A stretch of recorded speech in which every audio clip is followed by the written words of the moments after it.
আমি সীমা আবার একটা নতুন আইটেম নিয়ে চলে এলাম। সবারই পছন্দের আইটেম, সবাই করে খাও বাড়িতে, তবুও আমি শেয়ার করলাম কারণ আজ মঙ্গলবার যেহেতু, তাই আজকে আমি এই আইটেমটা করছি দুপুরের জন্য। সেটা হচ্ছে পনির ভাপে। পনিরটা রেখেছি এখানে, কতটা পনির আমি ঠিক বলতে পারবো না, যতটুকু এনেছে হাফটা রেখে দিয়েছি আর হাফটা নিয়েছি, মাপটা ঠিক জানি না। এখানে আদা আর কাঁচা লঙ্কা বাটা আছে, এটা বেটে রেখেছি। এখানে টক দই আছে, এখানে 4 মগজ পোস্ত আর অল্প সাদা সরষা, আর হচ্ছে এখানে আমন্ড 5-6টা আমন্ড নিয়েছি। এখন এটা বেটে নেব।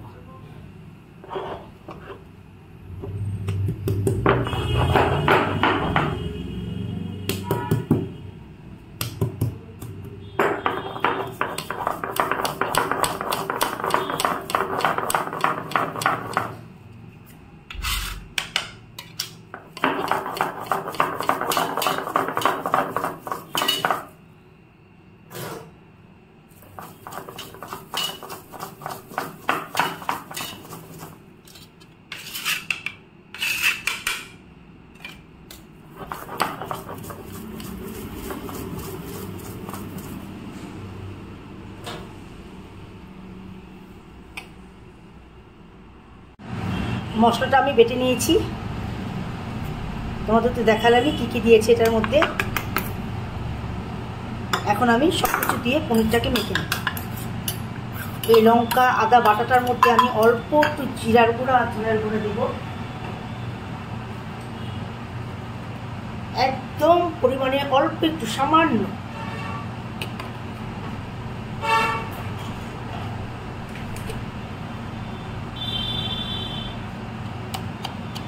সামান্য একটু দেব জাস্ট গ্রেভিটার জন্য।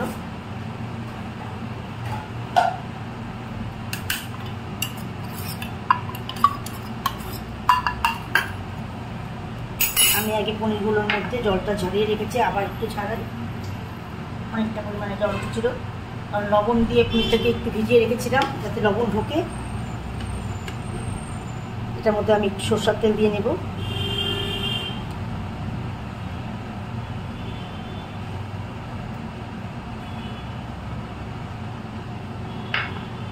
এটা আমি কাঁচা সরষের তেল দিলাম না, একটু সরষের তেলটা গরম করে নিয়ে রেখেছিলাম।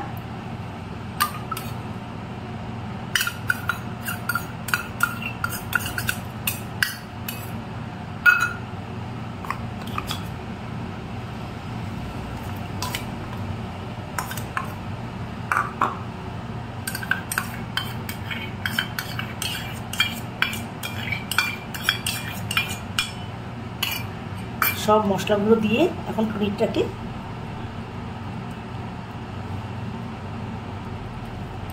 কিছুক্ষণের জন্য মেখে রাখবো। যেহেতু পনিরটার মধ্যে লবণ দেওয়া ছিল, একটু সাদা সরষাটা বাটার সময় সরষার মধ্যে একটু লবণ দিয়েছি, তাই এখন আর লবণ দেব না, নামানোর আগে একটু লবণ দিয়ে দেব। কিছুক্ষণের জন্য পনিরটা থাক।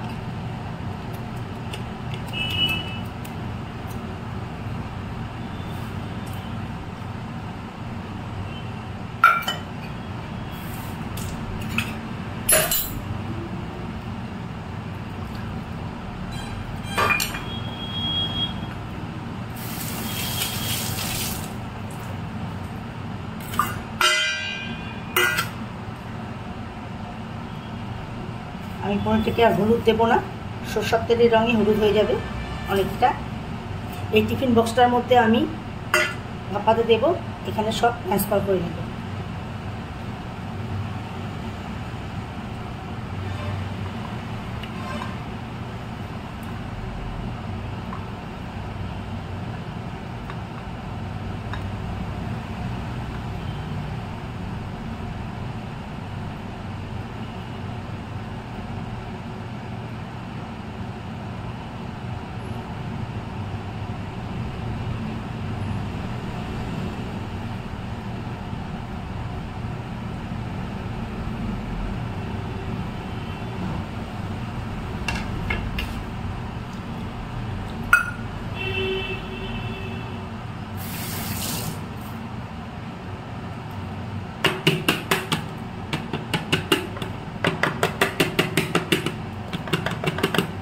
দেখে মনে হচ্ছে পনিরটা একটু বেশি হয়ে গেল। বক্স আন্দাজে যেটুকু বাটা ছিল সেটুকু উপর দিয়ে দিব।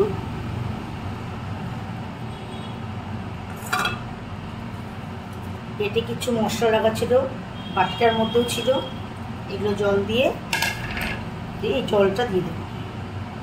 আর আমার নতুন করে জল দিতে হবে।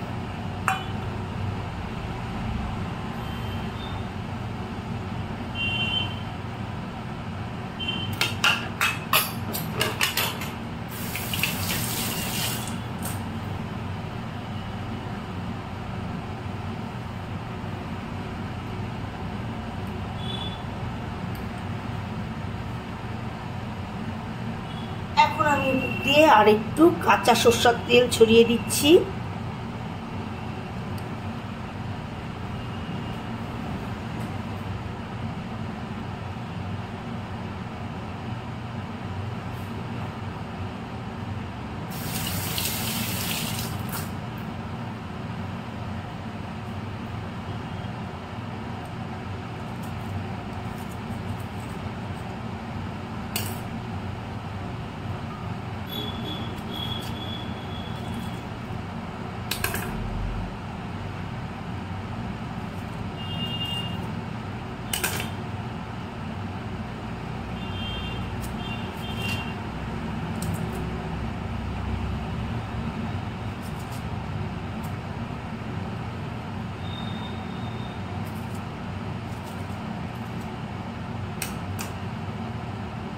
একটু উপর দিয়ে কাঁচা লঙ্কা ফেলে দিলাম।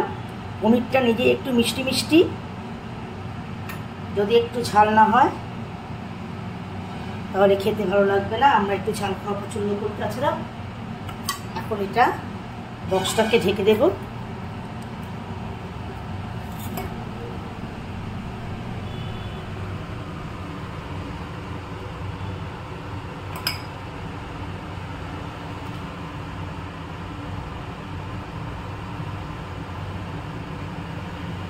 এখন আমি কড়াইয়ের মধ্যে জল দিয়ে দেব।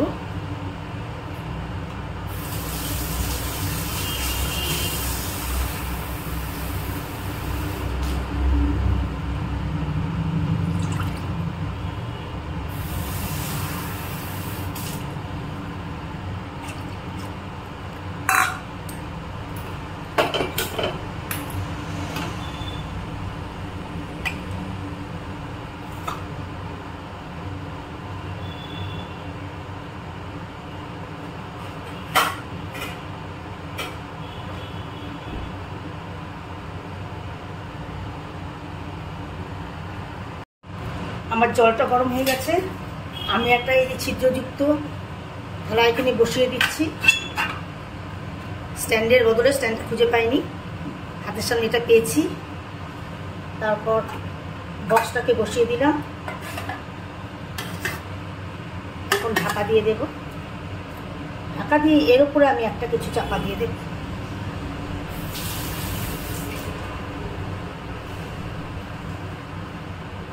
যাতে জলটা গরম হলে ওপর থেকে যেন ঢাকনাটা পড়ে না যায়।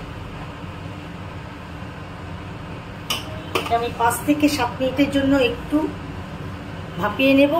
তারপর যদি দেখি যে আরেকটু হওয়ার দরকার আছে তাহলে তখন আরও 5 মিনিটের মতো আমি রেখে দেব। এটা হতে থাক। ততক্ষণে আমি যে মশলা করেছি সেই বাটাটাকে বেসিনে রেখেছি। এখন আমি বাটাটাকে দিয়ে দেব।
গামলার জলটা ধরে নিই, তারপরে পাটাকে তুলে দেবো।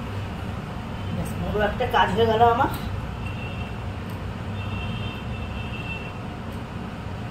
পাটায় বাটা মশলা ছাড়া কোনো রান্নায় তেমনভাবে স্বাদ হয় না। এখনকার দিনে করে সবাই, যেরকম আমি এখন গুঁড়ো মশলা ইউজ করা শুরু করে দিয়েছি, কারণ আর উপায় নেই, সবসময় বাটা যায় না। তবে হ্যাঁ, যেগুলো বেটে খেলে টেস্ট হয় এবং রান্নাটা ভালো হয় করতে গিয়ে, সেটুকু করতে হয়।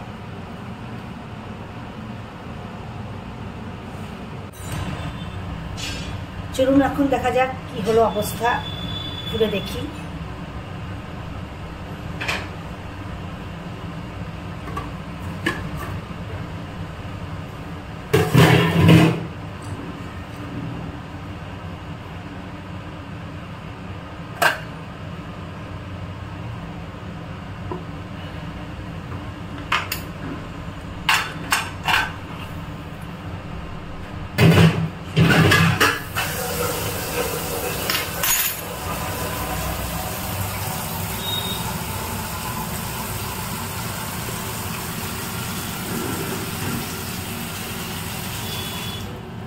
দেখা যাক কি পরিস্থিতি, গরমটা খোলা যাবে কিনা বুঝতেই পারছি না।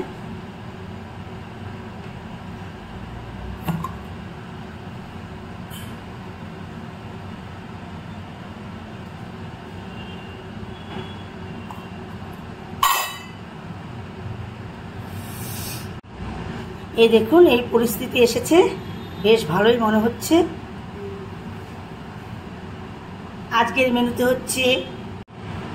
আজকের মেনুতে বললামই, আজকে হচ্ছে পনির ভাপা, আর করেছি হচ্ছে পটল দিয়ে, আলু দিয়ে, ঝিঙ্গা দিয়ে নর্মাল একটা সবজি।